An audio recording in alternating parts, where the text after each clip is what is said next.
brought to this attention. In one episode, everybody is going to go down to a fictional downtown, really high-class restaurant. And all the staff is going to go. And the Pulitzer Prize guy, he's all excited to go to because, oh boy, we're going to have such a great time. I've been wanting to go here forever. And the station manager, who was not at all a ripoff of Lou Grant, not at all, came out and said, we're going, you're not. I need you down at the convention center at 6. And he said, what for? Oh no, not Anthrocon. And we went, huh? And the next line was, Kelsey Grammer came up and said, what's Anthrocon? And I said, Kelsey Grammer said Anthrocon. and you know, some would say, what is this, some kind of fetish thing? They claim it's not. Then the slutty weather reporter lady comes in and says, they dress up as animals and don't have sex? That's just totally sick. That's the best free advertising I think you could ever get. Exactly. Like, oh my God, they talked about us on TV. I'm like, oh my God, they talked about us on TV. Well, people, initially furries were a little freaked out by it, but I pointed out a couple of things. All right, here's how it, spoilers, here's how it progressed. This guy was so pissed off that, you know, me, Mr. Pulitzer Prize, they sent me down here. And he's kind of taking it out on the furry. They should have gotten real furries because they were terrible furries. That's TV.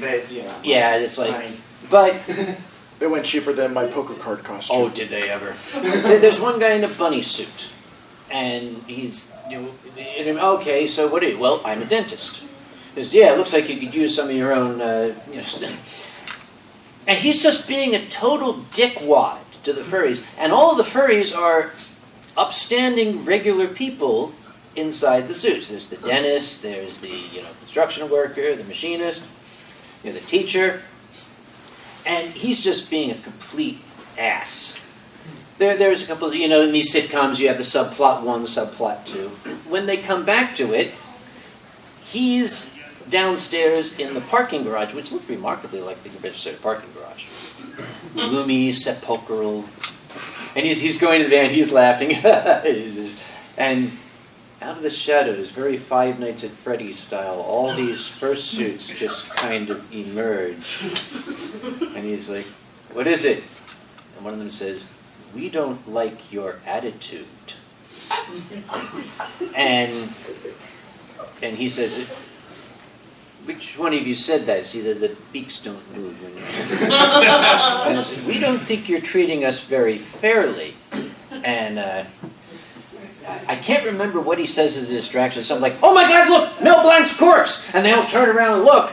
And he jumps into the van and locks the doors. And he's through the window, ha ha ha, and then this big fursuit hand on his shoulder.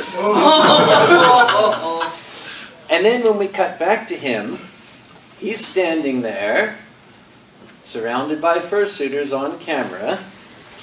Can you say the rest in front of a camera? Yes. Okay. He's standing there like, we're down here at the convention center having a lot of fun. And the commentator says, so, are these guys as freaky as you thought? I don't know what you mean. These are wonderful people. I am having a good time. You should all come down here. Call your friends. Call the police. The two things I took away from this were, one, the reporter was the asshole and the furries were nice folk. That, I thought, was a very nice nod to us. And the second thing was, if Anthrocon has become so deeply entrenched in the Pittsburgh culture that we would feature in this TV show, we kind of made it. Yeah. So I liked it. I wish the series had lasted. Kelsey Grammer said Anthrocon.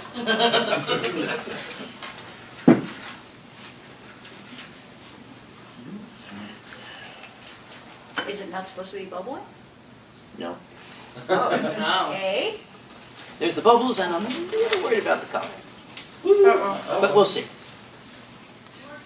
Well, you could always Should have a I taster. taste test it and make sure you're... I was going to say the same thing. Yeah. I think but we'll Going survive. to test it.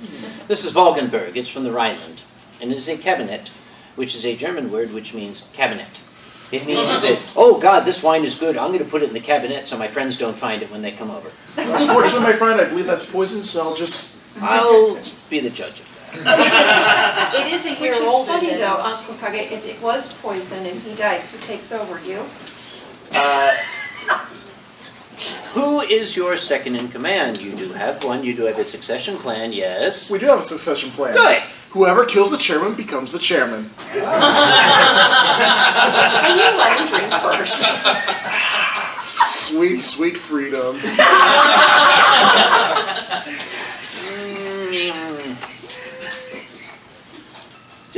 Okay, this has to be consumed today. Do you need help? Do you have an extra?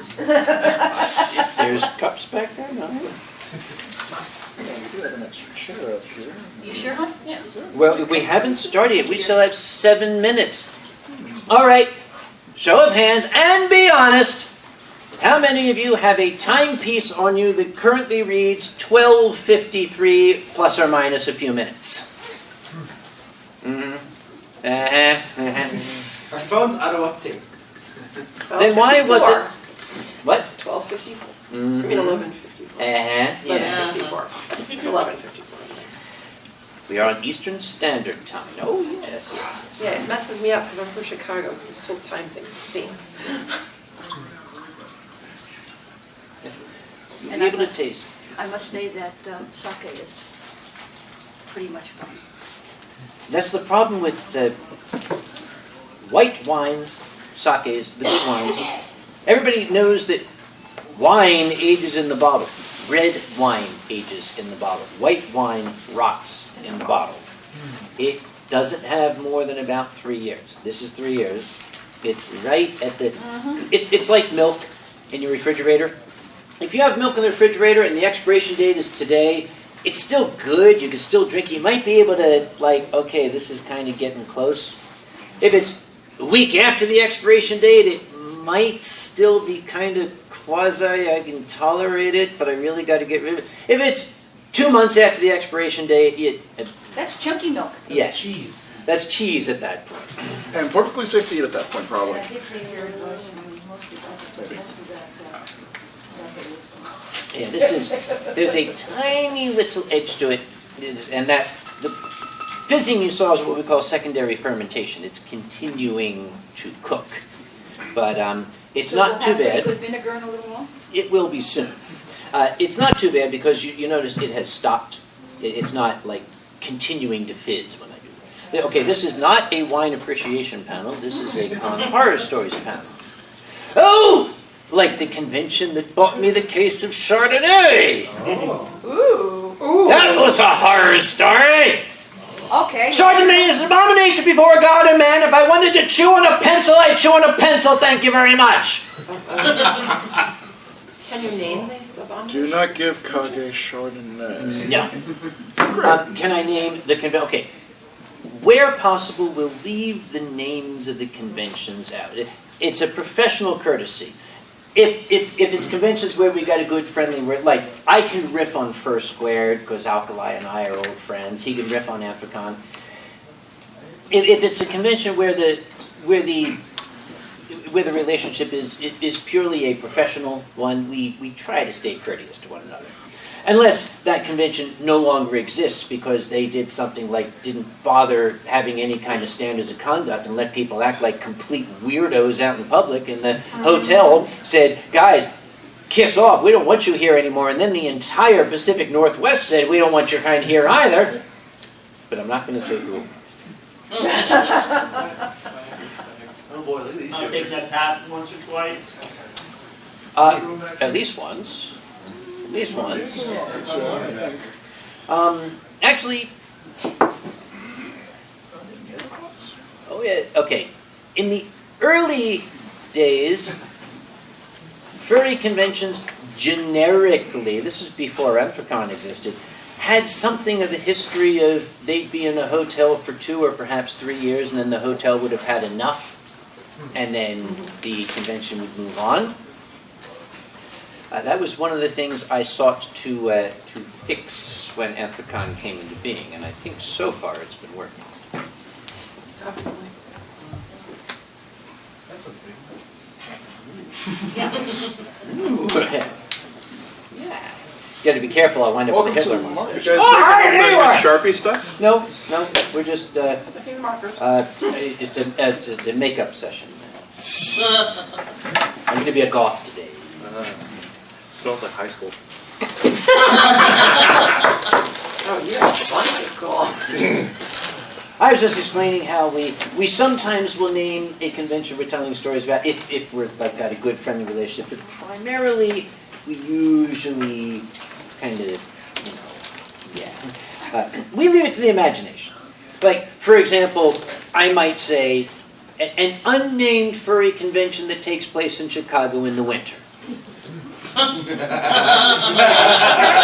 I wonder what that is. It could be any one of many.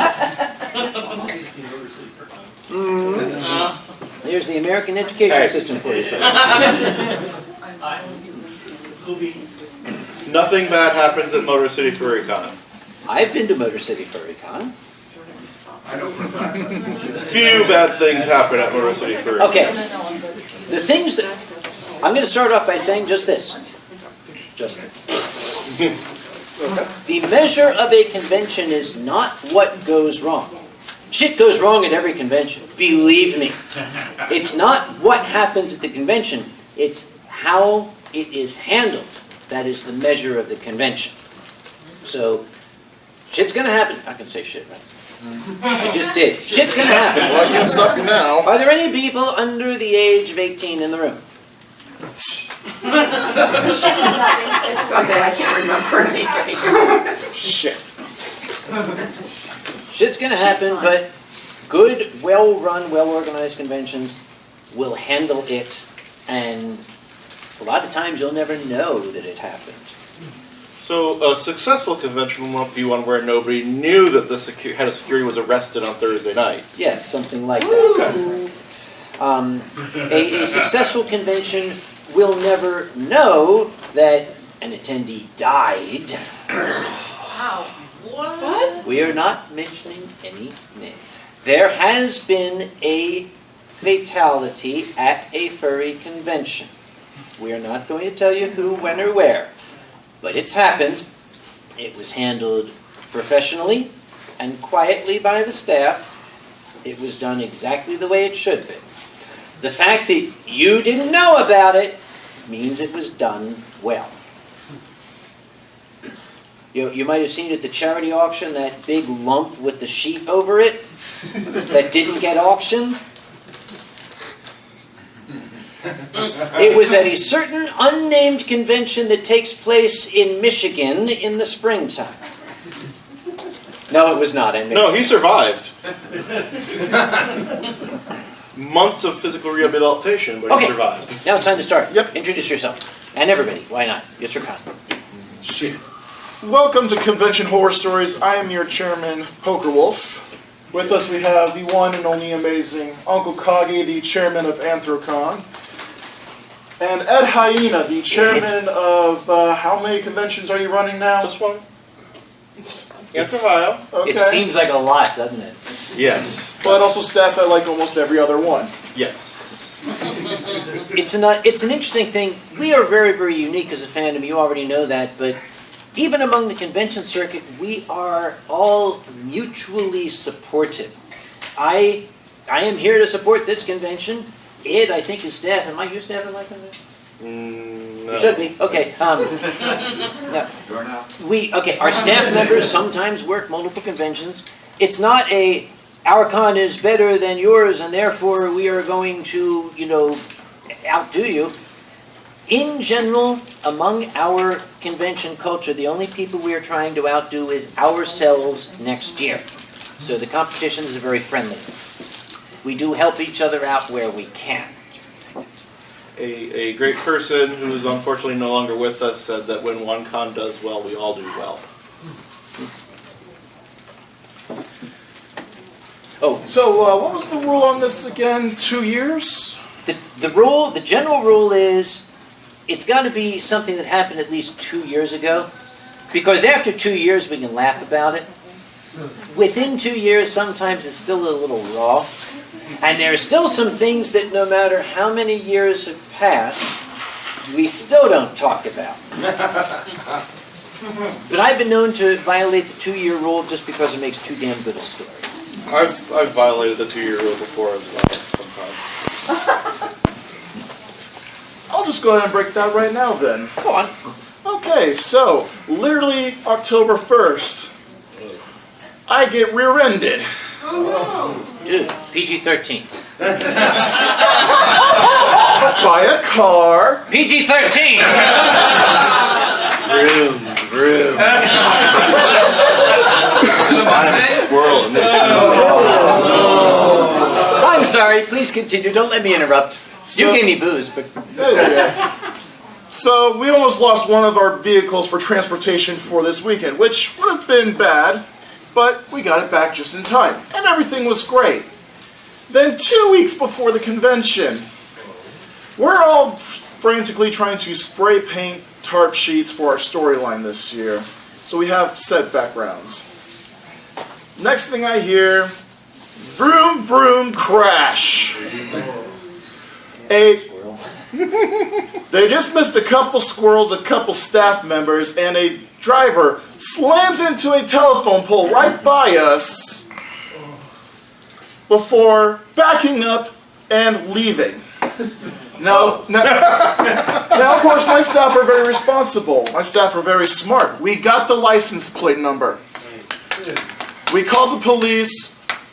We handed them the license plate, and everything was great. Literally, we handed them the physical license plate. It fell off the guy's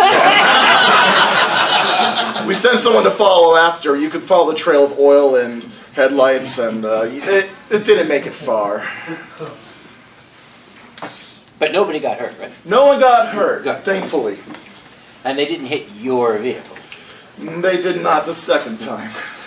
Okay. What? Transporting, okay, as a convention grows, you get more and more stuff. Transporting the stuff becomes an increasing challenge every year. Amphicon has a storage facility in Pittsburgh, and we would started with one 24-foot U-Haul truck and then became two 24-foot U-Haul trucks. And we told them, when we switched to Penske, because we found out Penske had right downtown, they had the truck rental place downtown. They didn't have to go to East Bum, whatever, Pennsylvania.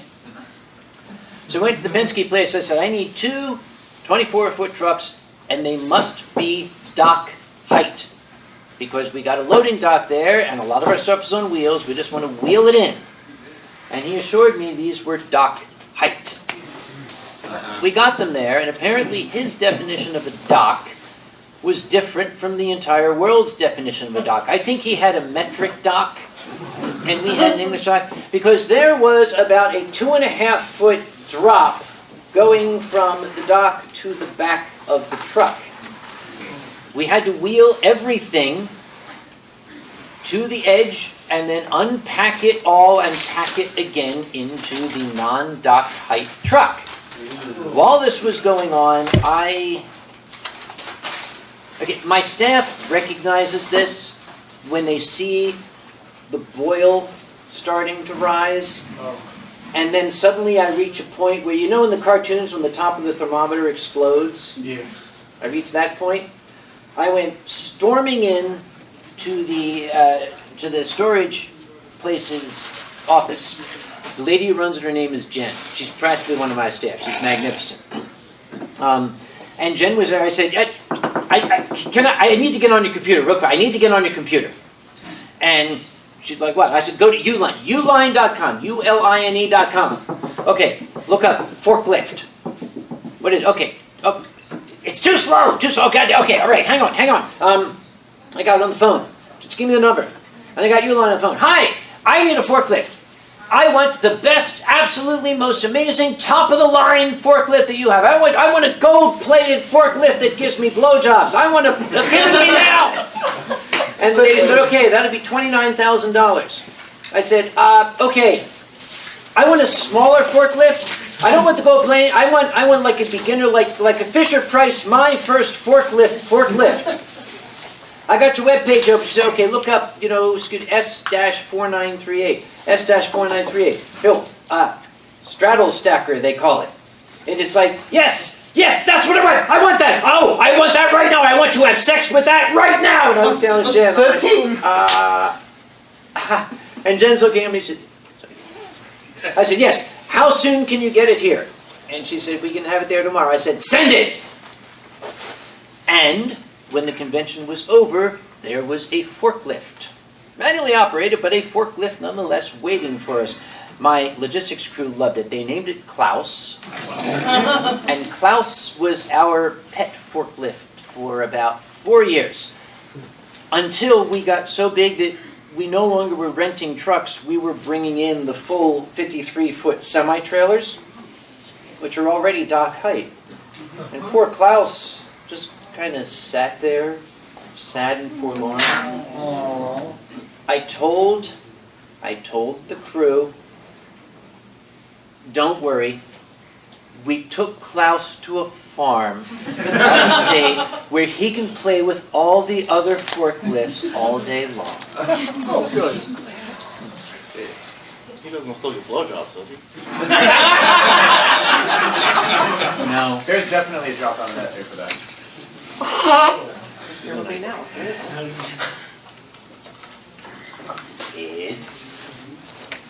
I don't really have any logistics nightmares other than the time that we tried to transport an arcade machine in a semi, and we figured, oh, this thing's bottom heavy enough that it'll just hold itself upright. None of us have made that mistake.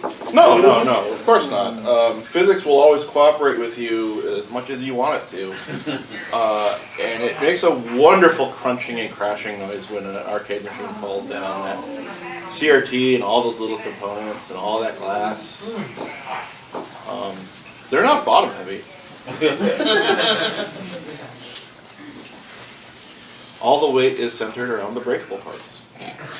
I'm trying to think of other stories. I'm a young chairman. I don't have too many of my own yet. Well, what about the time you became a con chairman? That's got to be a horror story. Well, that was less than 2 years ago, right? Yeah. That one might Broke be. it once, do it again. I have a question. How often do you look up and check on the ceiling? Oh my goodness, Pokewhoop, why ever would Ed ask you that? Because here at Third Reality, we love our theming very, very much. And at our old hotel, they really wanted to get into our apocalypse theme that year. Maybe just a little bit too much. Of course. So, during closing ceremonies, we noticed there's a small leak on the roof. This isn't going to end well. Quick, we must make sure no one sits by it. Let's stack a pile of chairs right underneath it. No one will sit there. It was downpouring rain very, very hard. All day, yeah. So, we get the stack of chairs there. Everyone gets in place. We open the doors. And what happens? First, sitters like Jaru, Sarathan, they start taking down the pile and start sitting right by where the drip was. It's going okay so far. Everything's lasting. Until one of the storyline actors literally says the line, "The world is falling apart. We must leave now." Slam, sploosh. Oh. Best special effects ever. I totally distracted me from the story. We missed our AV board by this much.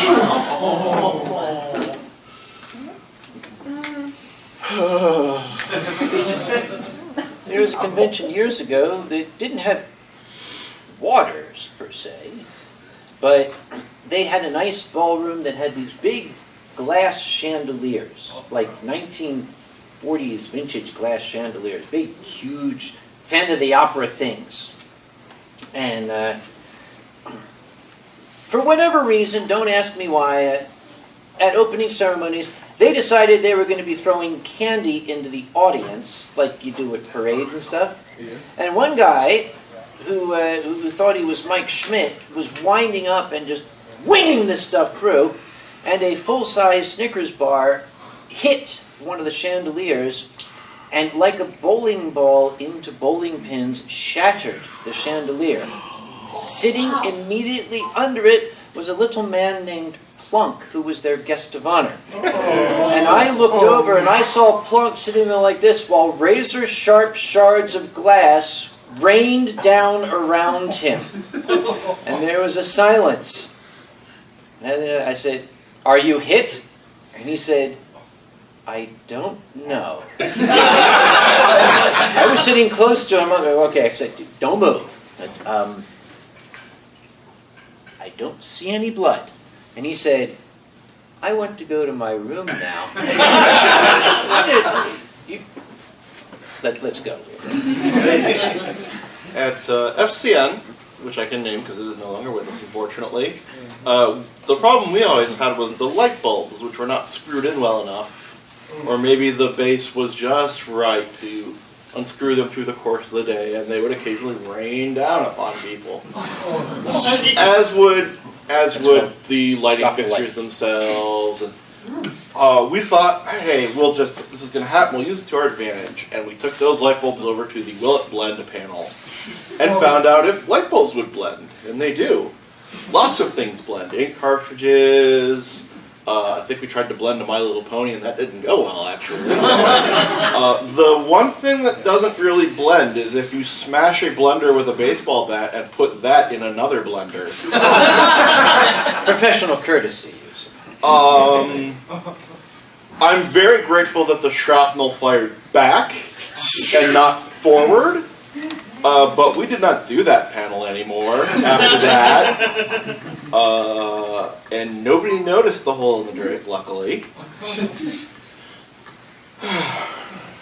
You notice how most of these stories end with... And most of these stories involve physics. Yay, physics. Physics is the enemy. Oh, it's either physics or human being. Oh. Then I'll have one that will not involve physics next. And it's an FCN story. Oh, no. Ooh. Should I do a little bit about physics then? You may. Sure come. Okay. So, also back at our previous hotel, the wonderful, the amazing VTAC was our chairman. It was late at night, he was doing the rounds, just making sure everything was fine. And he sees on the second floor 3 large gentlemen opening the window and starting to climb out onto the roof. And he goes out there and grabs them and drags them back in, screaming at them, "What the heck are you doing?" None of them were wearing for reality badges, thankfully. But they were 3 big men. Tack Is not a big man, I want to add. very much so. Have you ever seen a Chihuahua yelp and bark crazily at a large dog? 3 large dogs? 3 very large dogs. It works. He managed to get them safely away, and thankfully our chairman didn't wind up missing that night. Did he then apologize to the hotel for accosting their engineering crew? No, the hotel thanked us for saving them a lawsuit. That story could have ended one of 2 ways, and I'm glad it ended that way. I'm glad that roof was still competent and never fell in. It was the year before it happened. Okay. Oh. I suspect it's what caused the damages later on. There's a panel that I like to do called Open Mic. I've been a comic for a long time, and it is interesting to me to give other folks a chance, see what they can do. There's some good talent. That's how I discovered Alkali, by the way. That's how you have Alkali. I discovered that. And there was an open mic at FCN. Now, I am going to apologize right now. I am going to tell the story as I witnessed it. I was sitting there, and this young fellow came up, and I knew instinctively that this might be an issue because he went up there going, I thought, all right, okay. I said, okay, you got 3 minutes, go. And he went up there and said, okay. We all know how stupid black people are, right? I'm like, thank you! Thank you very much! Thank you! That's what I'm taking that for. Thank you very much! Would you take this guy, please? Thank you!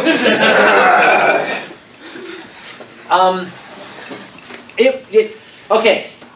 Show them your chairman fingers, guys. Chairman fingers, right now. These are the chairman fingers. Every chairman has it. Notice Ed's are like here. His are similar to mine, across the brow. Cheetah at Eurofurence does this. The late Takaza, his used to be right across the eyes. Yeah, just like pushing against it. Like, what was it? Rain first. His anyway. Every chairman has the chairman fingers, and I always like to when I see a new concha, I say, "Show me your chairman fingers." I have another chairman finger. Sometimes it's just like this, and I just lead them out of the building. By the nose? By the nostrils. Yes, the nose, not his finger out there. Not. I was thinking eyes to be failed. Sometimes I will instead have the hotel help me with that. Like when we had a exceedingly racist gentleman in the lobby, just yelling things I would never repeat. It wasn't a little skinny kid with long hair, was it? No. Okay, It just was checking. It was a drunken man who I had already encountered at a New Year's Eve party earlier. Oh. He was stealing booze from the table where we left out booze for people to just drink. Well, then you're not stealing it, right? He was trying to take a doggy bag. Oh. So I find out this person is there and say immediately, this person must leave. And by the time I got there, he decided that he wanted to start throwing hotel furniture to accentuate his remarks. That's not the same one we had a drink with that you warned me against, is it? Okay, you're going to have to narrow that one down. IFC, we were sitting in the bar, in the big long table, we had probably a dozen people, Yeah. and there was a gentleman, and you leaned across the table to make a point to him, and then afterwards you warned me that he was not a good person. He was tall, he was thin, he had long hair. Kind of. Yes, that Okay. was the kid. Okay. The gentleman I'm speaking of hasn't really been seen since Charlottesville. He's decided not to make his face known in public. But the hotel also decided they did not want this person around, and they sent the largest person they had on kitchen staff, someone larger than Ruba here, out with the white chef smock and don't believe he didn't need the cleaver. And we go tell this person, you are no longer welcome in this hotel, you must leave, and he drunkenly stumbles towards his vehicle, at which time the chef stands in front of the door and like, get out of my way, that's my truck. And they're like, we're not letting you drive away from here. The bus stop is over there. And he shouts some obscenities at this taller, larger man who is not having any of it, and then wisely decides to go around the building, not allowed back inside, to the bus stop. And we never see him again. I love it when safety team handles problems like that. That's why we have to. Well, that was pre-safety team. That was when we were still having security members sometimes disappear Thursday night. But I love my safety team. I love it especially when they're completely bored.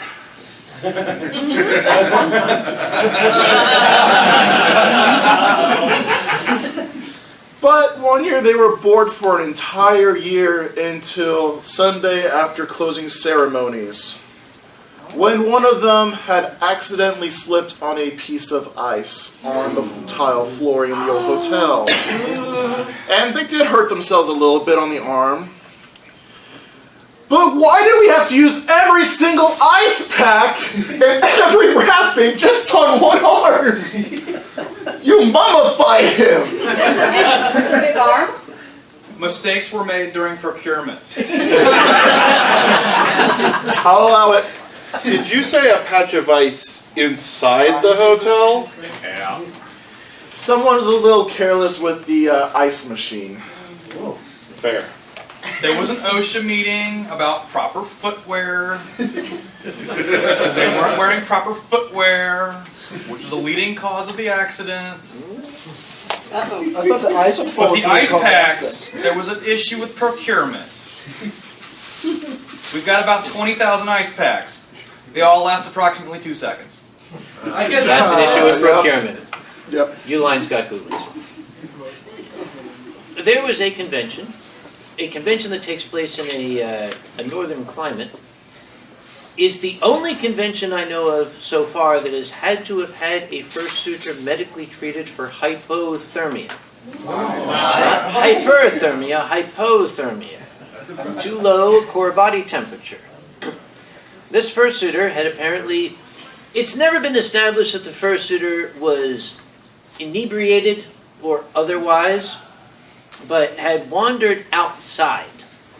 And the parking lot had a drainage ditch around it that was filled with water to a depth of about 2.5 feet. And the fursuiter managed to fall into the drainage ditch and fall unconscious. Fortunately, with the head out of the 2.5 feet of water, but the rest of the body submerged therein. I cannot recall if the fursuiter woke up and came back inside or was thankfully found by somebody who at first thought it was a piece of moldy carpet thrown in there. But when word started to spread that there's an ambulance coming for a hypothermia case, no, you mean hyperthermia. No, hypothermia. No, guys. Hyperthermia, too high body temperature. They said, no, hypothermia, too low body temperature. I said, what does this say, reverse fursuit somehow? How do you do that? You fall in the drainage ditch. Or you try to swim across the lake. Yeah, that's a big lake, by the way, that next to his kind. Don't try to swim. Oh, no, this was also in a northern territory. Oh. And they had a challenge, swim across the lake and back. It's roughly a mile total. And the person in the shark fursuit said, oh, my fursuit's waterproof, I could do that. And the convention wisely sent a canoe with them. They made it to the one side of the lake, but the return trip was partially by canoe. Canada. My home and native land. Aren't radios wonderful? No. When they work. When they work. And when people use them properly. Oh no. DuckTales. Woo! That's one of the more famous examples.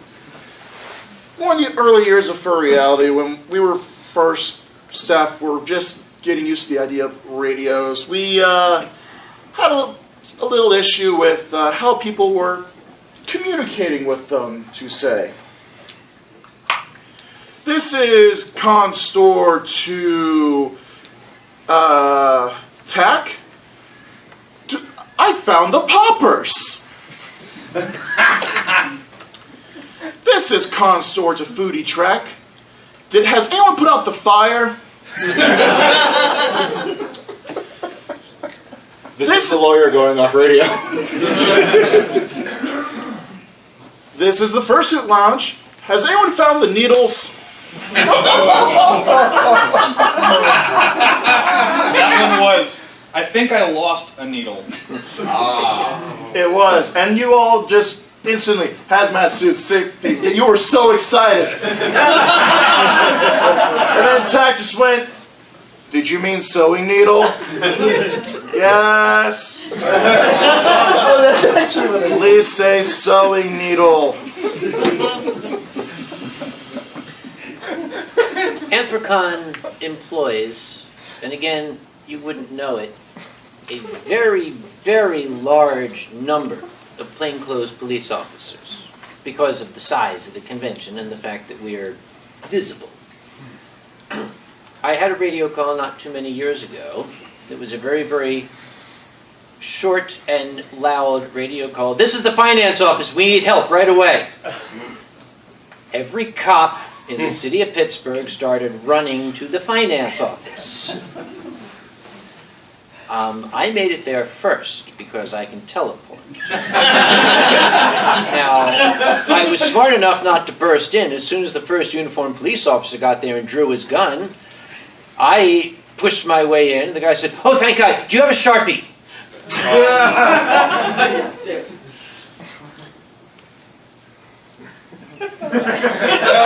Thanks. Oh, you're a lifesaver.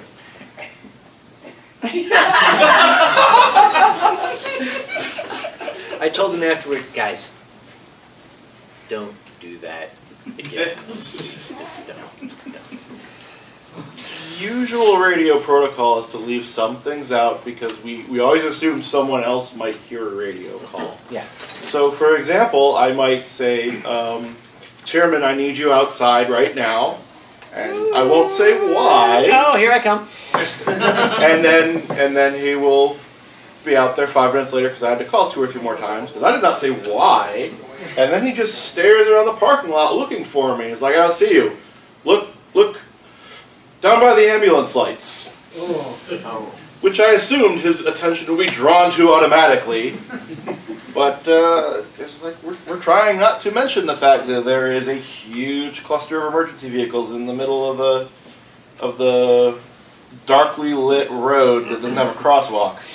Is that why you also sometimes use like code words for Yes. things? Yes. Yes. Like, Code yeah, Yappy unfortunately, Fox. he's not here, so he can't tell the story. I can tell it for him! That's the butter incident. I mean, one of the two. Ooh, Luckily, yeah, what's we that? walk at once. What's this? I'm trying to think of other things that might have happened. While you're thinking, I'll be Alkali. We use code words on the radio. I need my hat, as you can imagine.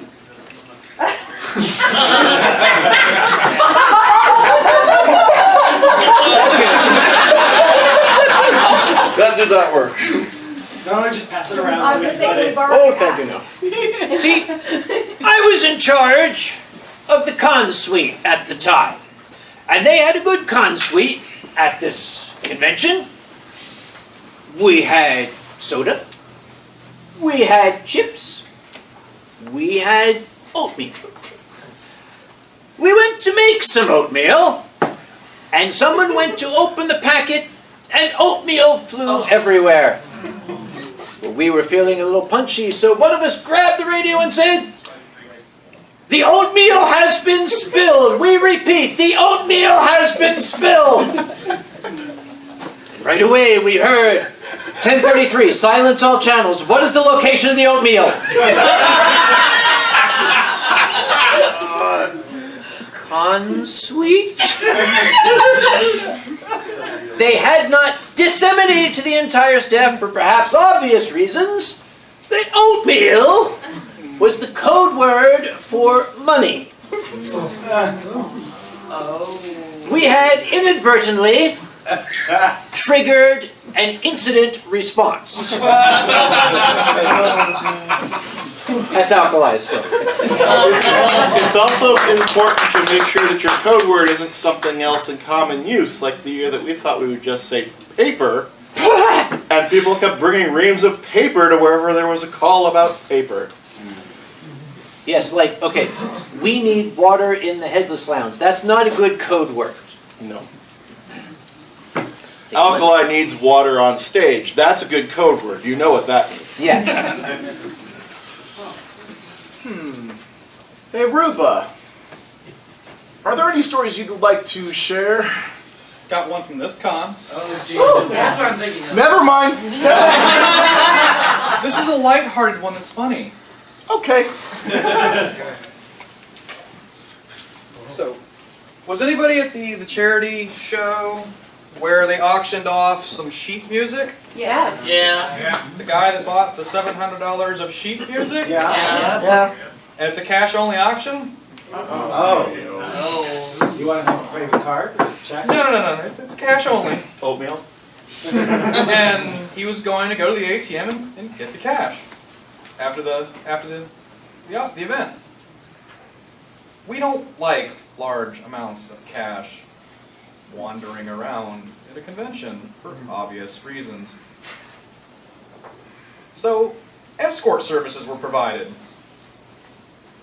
I can only imagine what the bank security cameras must have looked like when they see a random furry with a rainbow tail being escorted at 10 o'clock at night by what looks like a mob boss in the hired muscle marching someone up to an ATM to take out a large sum of money, which is then counted In front of the camera. in front of the camera, locked in a locking money transit pouch, and then hoofed back off. Yes, that was funny. That would have been, yes. You didn't kiss the gentleman on both cheeks as you walked away. Did you? Next time. You got this next time.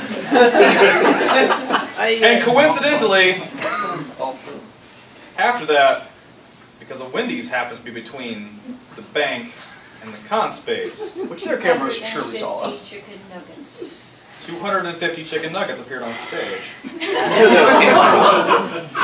Is that why I woke up in my bedroom with a cup of chicken nuggets on my face? You need some water. No wonder that water tasted nuggety.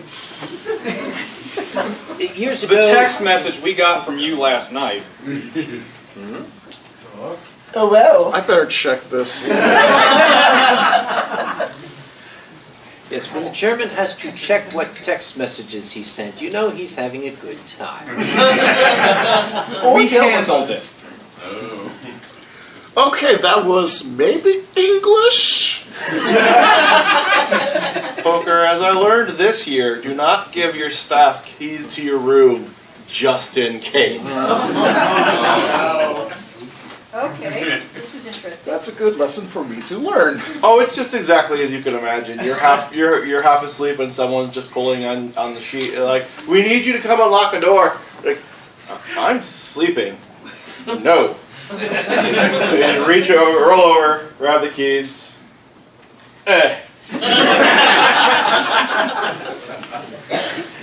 back to sleep. I could tell another radio story. Oh, sure. Early on at Anthrocon, we had rented radios, and you can get different kind of headsets. We got the Ruba style here. I like the little earbud thing, and it has like that one. it has a button. Oh yes, just like that. Mob boss. Yeah. Now, he still has this thing here. I have a little button on the chest. You know, just kind of push the button to talk. And this was when Anthrocon was still at the Adams Mark Hotel in Philadelphia.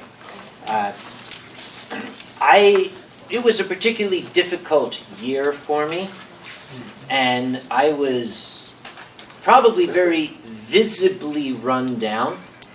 And there was a lady who had a massage table. Those little like chairs they put you in where you put your face in that. And I said, look, I'm busy. And she said, no, I insist. I said, I can't afford it. She said, it's free. Just you look like you need it. And all right. I ran up. So she put me in the chair and she started working on the back of my neck. Oh my God. Oh God. Oh yeah. Oh God, yes.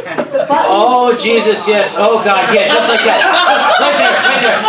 Oh God, yeah. Oh yeah. My eyes were half open and I saw a hand reach down and turn my radio off.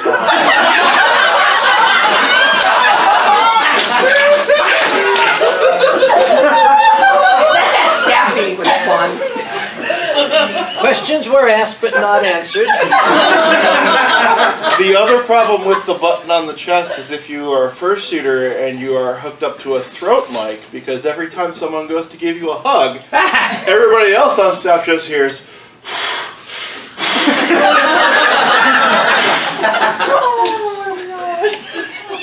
You've been too quiet. Your turn.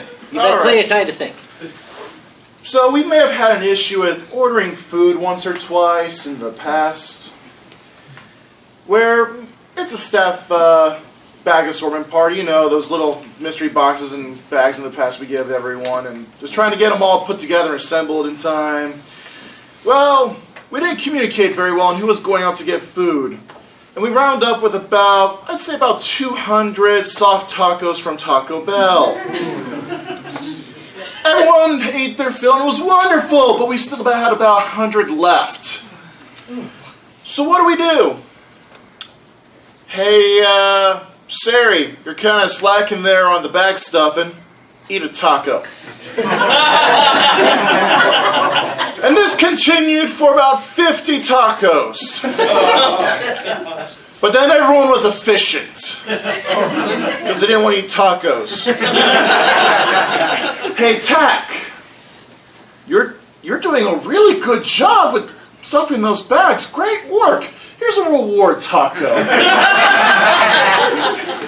Very short-sighted because 30 minutes later all the staff was gone. And the bathrooms were destroyed. Destroyed bathrooms. Oh, no.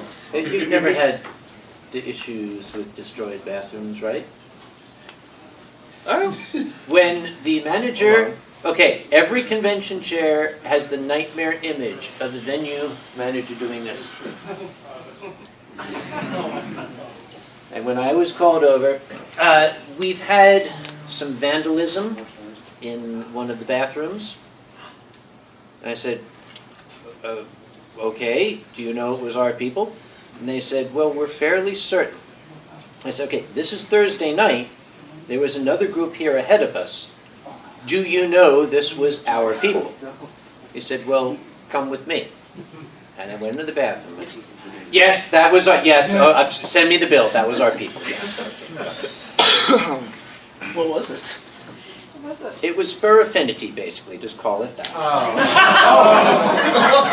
Was this one of the hotels where they had little video screens in their mirrors and? Oh, no.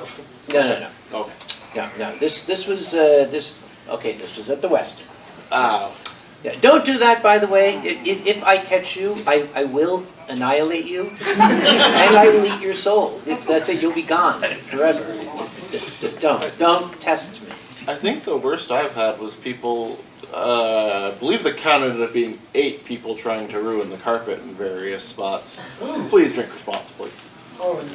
And don't burn a pentagram into the carpet in your hotel room! We'll know who did it! Oh, what if I want to install a stripper pole in the hotel room? Just make sure you don't try to anchor it to the spiky boy on the ceiling. Yeah.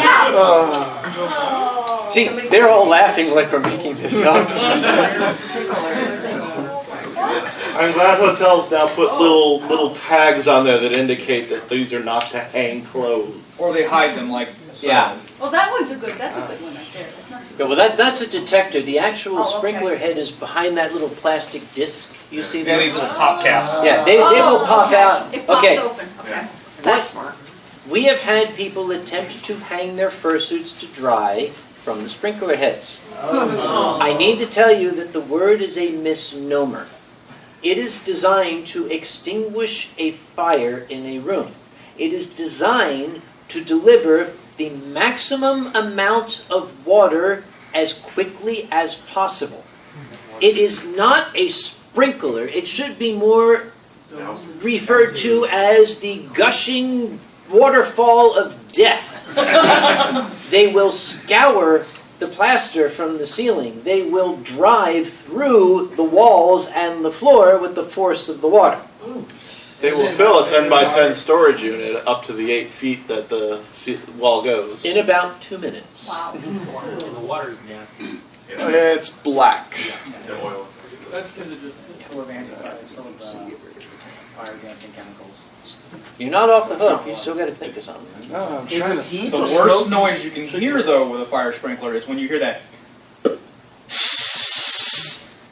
Because that means it's a hydraulic system that prevents it from freezing in the winter.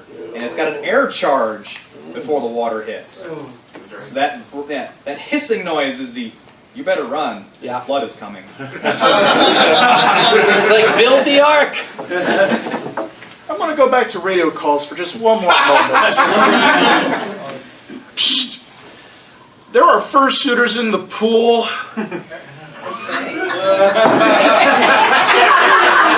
In our case, thankfully they were just standing in the pool area. But we didn't want any fursuiters in the pool area either that year. So there's the chairman talking to them, just trying to calm them down, like, hey, seriously, you can't be here. Fur, water, drains, no. Well, and I kid you not, one of their replies was, well, there's no sign saying we can't be here, as our director of operations is running around the sides of the pool. Sign, sign, sign, sign. And they don't see it. They literally, so the chairman notices, just,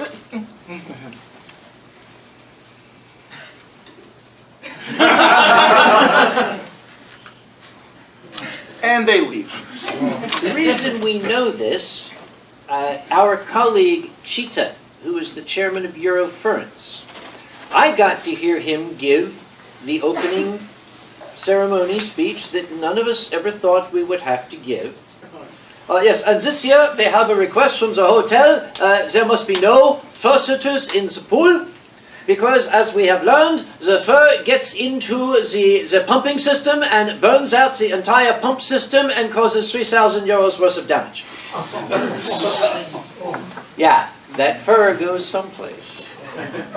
You do sometimes get weird requests from the hotel that you thought you'd never hear come from a hotel, like, can you please tell your attendees not to drink out of the lobby fountain? Notice the lack of surprise on our faces. You. Can you please tell your attendees to use the crosswalk? Actually, that one was less surprising by the time it had been asked. But Yeah. Oh, okay. Can you please? Oh, sorry. Go on. Can you please tell your attendees to not paw at the doors? Yes. We just painted them. Yes. Don't scratch at the doors. I got one more that I can remember, but it was before I was staff at any conventions. At a unnamed convention in a neighboring state, where the furry convention was sharing its space with a fraternity. That sounds fun. Long time. They didn't quite get along at first, as I recall. In fact, there were several instances where the hotel staff had to pull the fraternity aside to have some words to say.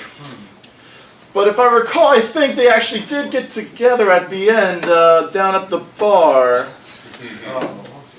And I was just happening to pass by. Drink mother bleep or drink mother drink her bleep. On my convention, drink motherfucker, drink motherfucker, drink motherfucker, drink! I wasn't passing by when I heard that. I was on the 3rd floor when I heard that. Yes. Was there a goat fursuiter? No.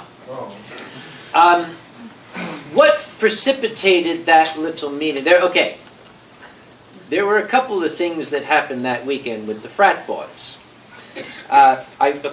This is a Pandez story. Since he's not here, I'm going to steal the Pandez story. Okay. You see, buddy, I'm sorry. Come up here, you can't see me. I'll tell you about the Pandez story. Some fursuiters were getting ready to get into the elevator, and the elevator door is open, and there were 2 or 3 frat boys in it. And the fursuiter is going to get on. The guys held their hands up. And the fursuiter's like, and the guy, nope. And as the door is closed, one of the frat boys says, you ain't Rosa Parks, and you ain't getting on this bus. Well, the fursuiters told the chairman, who went to the convention services director, a little little spry African-American lady named Tanya. I got to meet Tanya, very professional, good at her job. Now, I just have to say little spry African-American lady, and you already have kind of a clue. They explained, and they said, and they told our costumers, you ain't Rosa Parks and you ain't getting on this bus. Now, Pandez does it much better than I can, because Tanya said, "Oh, hell no!" and took off. And apparently the signs went up, the frat had to have an all-hands emergency meeting that night. So, yeah, they were slightly more amenable to allowing the furries to get close to them. They had a big table. If anybody might remember this unnamed convention at a neighboring state, they had a big table in the lobby, and the frat boys were sitting around it, and they had a giant bowl which they had poured some alcohol and a lot of fruit juice into. I was watching from a distance, and these boys are like, "Oh, look at us, we're drinking," and I was like, "Seriously?" Oh, isn't that adorable? So they had like a ladle, and they're taking these little cups, and they're like, "Oh, look at us, we're big guys, we're drinking." So I kind of quietly, just interspersed, much kind of went up and was hanging around at the edge, just watching, and they were carrying on, having fun, and then they kind of noticed there was this old guy standing there. They stopped and they tried to look at me, and I said,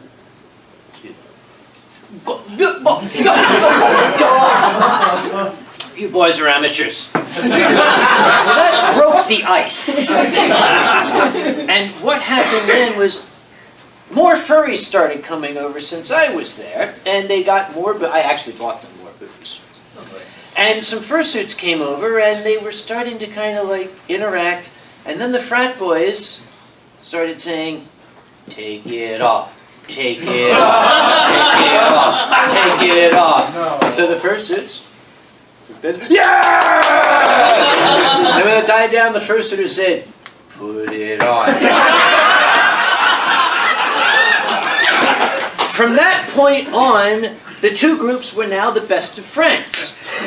And there was a lot of carrying on, a lot of loud, a lot of raucous in the lobby. And one of the convention security guys went to one of the hotel security guys and was like, should we? And the guy was like, "They're getting along, just let them have fun." Unnamed convention in a neighboring state was not Indy FurCon. Okay. Actually it was, but... How long ago? 5 years now, 6? Okay. Over 2 years. 7. It's on YouTube. 12. Whoa, God, yeah. Notice he knows that year exactly. Because I was in grad school also learning what real drinking was. But yeah, the interesting thing about these cons is the counter event, the other thing that was going on at the hotel at the same time. And gosh, now 18 years ago, when MFF was like 300 people, they shared the hotel with a military commanders meeting, reunion, something like that. Yeah, it was basically Green Berets. Green Berets, and a wedding. And I figured, because I'm, just a little child at this point, in my 20s, I figured that the Green Berets would be the ones that would be the problem. And no, they like loved it. They came down to the dances. They had makeshift tails. They were super enjoying themselves. The wedding party was the one where the best man sat down next to a man I could only describe as a bear and said, "I am sick of all this furry something. I forget the rating at this point, but he tries to lean over and tongue the bear in the ear, and I just go, oh, click. And we didn't have camera phones yet. This is a long time ago. And he just said, if I see that on the internet, I can kill you. I'm like, okay, yeah, whatever, buddy. And he wanders off, and the next time I see this man, there is a What's the age of the room? Old enough. Okay, there is a Dalmatian fursuiter on all fours in the lobby, and the best man is doing his best Slim Pickens impersonation, but from behind. And I just wander up and like, well, he's having a good time. Get that too. I was out of film because that was a concern in those days. I was back in the click. Yes. Yes. Don't swivel cameras. With the wedding party is always the worst. Yeah. Okay. Weddings are always a concern. The only final... We're running out of time, so the final story I can only think of... Got one that involves the U.S. Navy. I think that one would be better.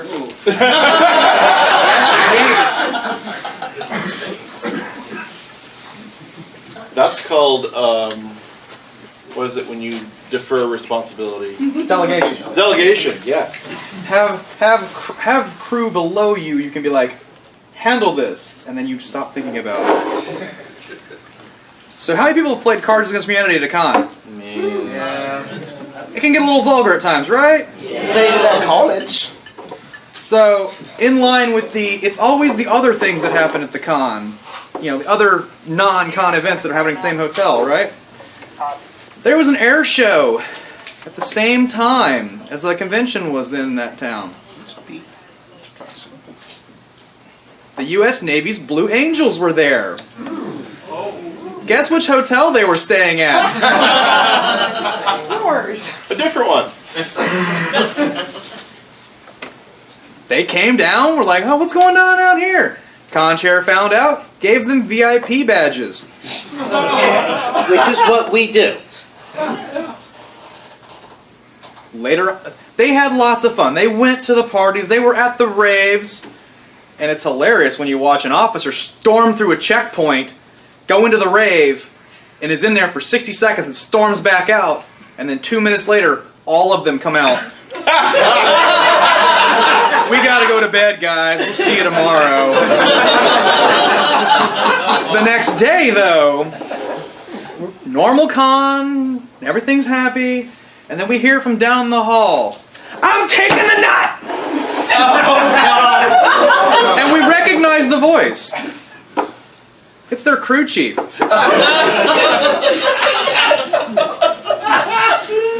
And of course there's like a moment of silence.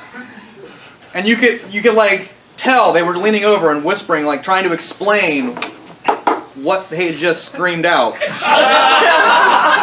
Because all the furries at the table just started laughing. And they couldn't understand like why everyone was suddenly laughing about this. So they explained it to them. To which they reiterated, I'm taking the nut!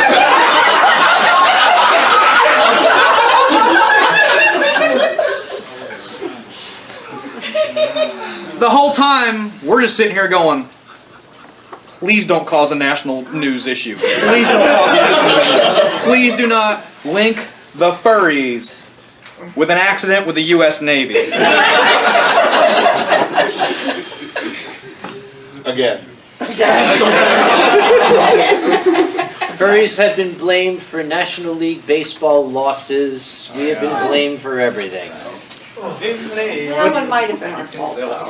With that said, we are unfortunately out of time. We must clear the room to prepare for the next panels. Thank you all for coming. Please do not give us more stories to tell.